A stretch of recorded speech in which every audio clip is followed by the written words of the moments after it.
अरे क्या मतलब था हमारा उस रैली में जाने का? वो सतलोक वाली गलती बार बार आत्मा यहां कर रही हैं। सतलोक में काल तपस्या कर रहा था एक पैर पे खड़ा होके, हम मूर्ख वहां चारों तरफ भीड़ इकट्ठा करने चले गए देखने के लिए। क्या मिलता हमें वहां पर? क्या मिला? क्या मिलने वाला था?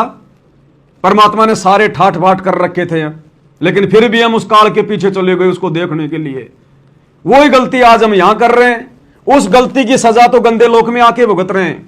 और आज सतगुरु इतना समझा रहा है, बार बार हमारी पिछली गलतियां याद दिला रहा है कि बच्चों तुम्हारी सतलोक से नो एंट्री हो रखी है, वापस अगर एंट्री करवानी है तो मेरे प्रत्येक वचन पे चलना पड़ेगा।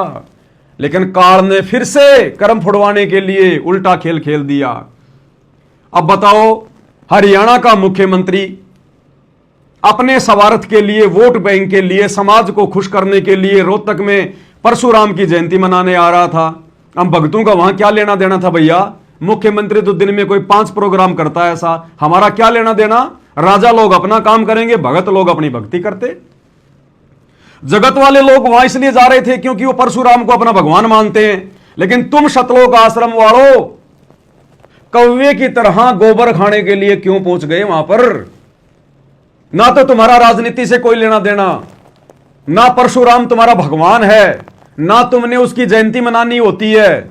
फिर तुम क्यों अपना अनमोल समय और श्वास से बर्बाद करने के लिए वहां पहुंच गए? ऐसे ये काल रोड़ मारता है, ऐसे ये काल मर्यादा तुड़वाता है। तो ये हाल है भाई और बहनों इन आश्रमों से जुड़ी हुई परमात्मा की प्यारी प्यारी संगत का। काल किस प्रकार से ठग रहा है और कोई माई का लाल आवाज नहीं उठा रहा। इनको तो बड़ा आनंद आता है, संगत को तो ऐसी जगहों पर बड़ा आनंद आता है, मौज मस्ती करने में। जैसे कोई पिकनिक के लिए बाहर जाता है ना, ऐसे इनको आनंद आता है इन रैलियों में, इन जयंतियों में, कि आज तो बढ़िया टाइम पास हुआ। अरे आज तो रमेणी भी नहीं करनी पड़ी, आज तो मुख्यमंत्री की बातें सुनते रहे, अच्छा हुआ, आज तो रमेणी भी नहीं करनी पड़ी।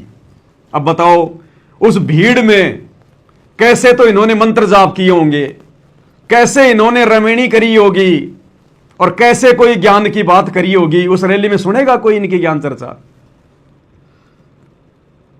अरे 700 बसें भेजी थी भाई, 700 बसें हरियाणा सरकार ने, और हजारों भगत भेजे तुमने। आश्रम वालों कम से कम आधा घंटे तुम भी मंच पे खड़े होकर संत रामपाल जी की महिमा करते और कहते मुख्यमंत्री को कि मुख्यमंत्री जी हमारे गुरु जी का भी प्रचार होना चाहिए। हमने आपकी 700 बसों को भरा भक्तों से, अन्यथा ये समाज वाले नहीं आए आपका भाषण सुनने, ये मंदबुद्धि भगत लाए हम पकड़ पकड़ के। कम से कम 10-15 मिनट हमें हमारी गुरु जी का भी तो जयकारा लगाने दो। एक माई का लाल कोई कोऑर्डिनेटर या गुरुजी का लड़का या गुरुजी का भाई जो इस षड्यंत्र का मुख्य हिस्सा है, एक भी माई का लाल 2 मिनट भी मंच पे चढ़कर संत रामपाल जी का जयकारा लगाने की हिम्मत नहीं कर पाया। फिर किस लिए ले गए थे संगत को वहां पर? अरे बारात किस लिए ले गए थे वहां? भिकमंगों की। ये हाल है भाई और बहनों। कैसे क्या बचाव होगा इनका? है ये भगत हैं, कहते हम भगत हैं, हम ये भगत है। ये तो महाभारत की गांधारी से भी गए गुजरे हैं। वो तो इसलिए कोई निर्णय नहीं कर पा रही थी कि उसकी आंखों पे काली पट्टी बंधी हुई थी।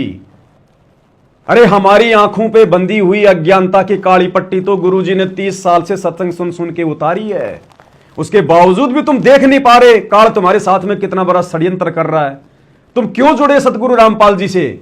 और बहुत सारे नेता हैं और बहुत सारे बाबा संत महात्मा हैं, अरे उनसे नाम दीक्षा ले लेते अगर ये कुकर्म करने थे तो तुम्हें।